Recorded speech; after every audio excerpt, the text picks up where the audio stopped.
berada di dalam kubangan sengketa konflik pertanahan dan menjadi korban dari praktik mafia tanah merupakan mimpi buruk bagi rakyat. Adanya tumpang tindih, penguasaan atau perampasan tanah secara ilegal dapat memicu terjadinya konflik atau sengketa pertanahan yang menimbulkan banyak sekali kerugian, seperti permasalahan hukum yang tak berkesudahan, terhambatnya pembangunan, keadilan masyarakat tercederai, hingga berkurangnya kepercayaan masyarakat terhadap negara.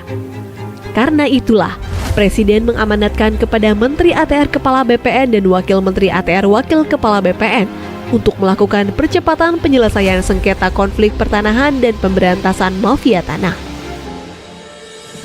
Kolaborasi 4 pilar menjadi kunci dalam menyelesaikan persoalan pertanahan. Alhamdulillah, berkat sinergi yang baik dengan semua pihak, sengketa dan konflik pertanahan yang telah berlangsung selama puluhan tahun, satu persatu dapat kita urai. Seperti masalah suku anak dalam, SAD 113 di Provinsi Jambi yang berkonflik dengan sebuah perusahaan selama 35 tahun lamanya. Akhirnya kita dapat memberi kepastian hukum. Permasalahan tanah ex-HGU di Kabupaten Minahasa Selatan dan di Kabupaten Pemalang. Penyelesaian konflik ini masuk dalam lokasi prioritas reforma agraria dan telah diselesaikan melalui redistribusi tanah. Penyelesaian konflik pertanahan di Desa Tambak Sari, Kabupaten Pasuruan, yang juga sudah berlangsung selama hampir 100 tahun, dan sudah diserahkan sertifikatnya. Selesai semuanya.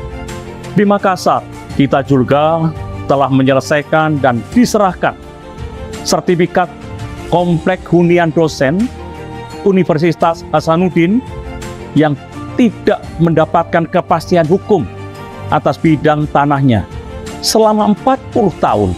Begitupun konflik pertanahan di kawasan Wonorejo, Kabupaten Blora, Jawa Tengah.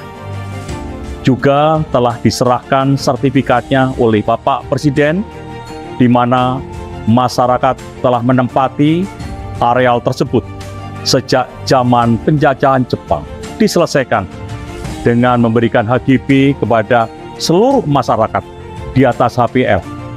Success story ini dapat menjadi percontohan bagi penyelesaian persoalan pertanahan yang terkait dengan aset-aset negara. Juga termasuk penyelesaian tanah transmigrasi, seperti penyelesaian permasalahan eks-tanah transmigrasi di Kabupaten Tanah Laut, Kalimantan Selatan. Skema yang digunakan melalui fasilitas bagi masyarakat yang secara existing sudah menguasai lahan eks transmigrasi untuk melakukan gugatan secara perdata dan disidangkan secara in absentia. Kedepan skema ini menjadi percontohan dalam penyelesaian permasalahan tanah transmigrasi lainnya yang sudah berlangsung puluhan tahun. Dan disampaikan oleh Pak Menteri, selain mengedepankan kerjasama dengan 4 pilar untuk penyelesaian sengketa konflik pertanahan, kami juga melakukan koordinasi dan kolaborasi dengan sejumlah civil society organizations, akademisi, dan masyarakat terkait dalam menyelesaikan persoalan pertanahan. Kami juga pastikan melalui program reforma agraria, negara hadir untuk mengurai dan menyelesaikan konflik pertanahan di tengah-tengah masyarakat. Benang kusut pemberantasan mafia tanah dalam 1 tahun terakhir sudah mulai terurai. Pada bulan Maret lalu, di Provinsi Kalimantan Tengah telah berhasil melimpahkan kasus pidana mafia tanah ke Kejaksaan. Tentu kasus Kalimantan Tengah bukan satu-satunya, tetapi kasus lain di 39 tempat juga telah dilimpahkan ke Kejaksaan, seperti di DKI Jakarta, Jawa Timur, Sulawesi Selatan, Banten, serta provinsi yang lain. Selama tahun 2022 hingga awal tahun 2023, upaya pemberantasan mafia tanah oleh Kementerian ATR BPN telah menyelamatkan tanah seluas 6,7 juta meter persegi, yang nilainya setara dengan kurang lebih 1,08 triliun rupiah. Keberadaan mafia tanah memang sangat meresahkan bagi masyarakat. Kami pun tidak tinggal diam. Kementerian ATR BPN terus berupaya untuk menutup ruang gerak bagi mafia tanah melalui perbaikan pelayanan pertanahan secara elektronik.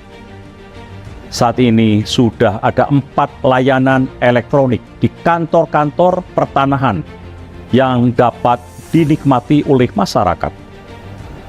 Responnya pun cukup bagus karena pelayanannya jadi lebih cepat, transparan, objektif, efisien, dan profesional. Oleh karena itu, ke depan kami pastikan seluruh layanan pertanahan dilakukan secara elektronik. Dengan begitu, mafia tanah tidak bisa main-main lagi.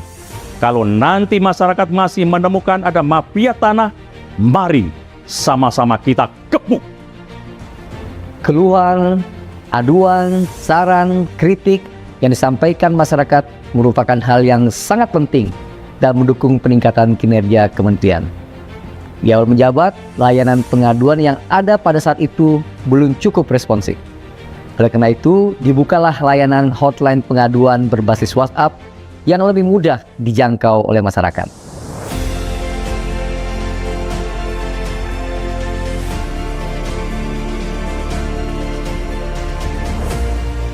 Sejak diluncurkan pada Juli 2022 hingga Juni 2023, terbukti hotline pengaduan ini telah menyelesaikan 98,9% dari total 74.564 pengaduan.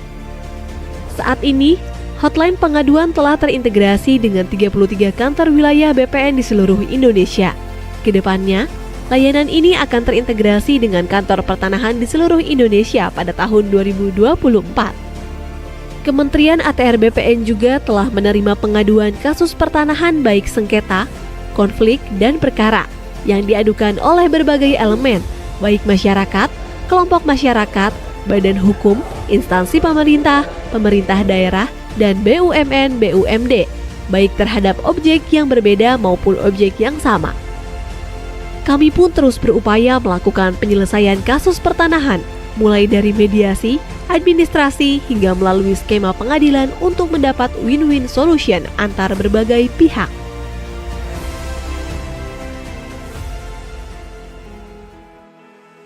Kementerian ATR BPN sebagai badan publik berkewajiban memenuhi dan melindungi hak atas informasi masyarakat yang berkaitan dengan pertanahan dan tata ruang.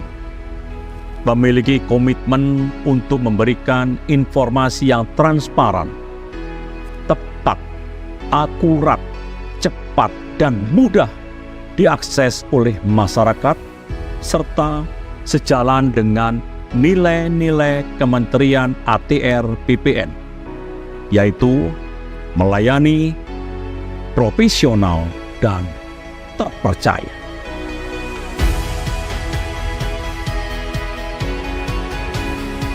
Kerja keras seluruh jajaran Kementerian ATR BPN mendapat sejumlah penghargaan, seperti capaian opini WTP 10 kali berturut-turut dari Kementerian Keuangan dan BPKRI, unit penyelenggara terbaik dalam penyediaan sarana dan prasarana rumah kelompok rentan dari Kemenpan RB, keterbukaan informasi publik sebagai badan publik informatif dari Komisi Informasi Pusat, 5 instansi pemerintah umum terbaik untuk kategori aspek keberlanjutan, konektivitas, dan dampak terbaik pada kompetisi pengelolaan pengaduan pelayanan publik keempat.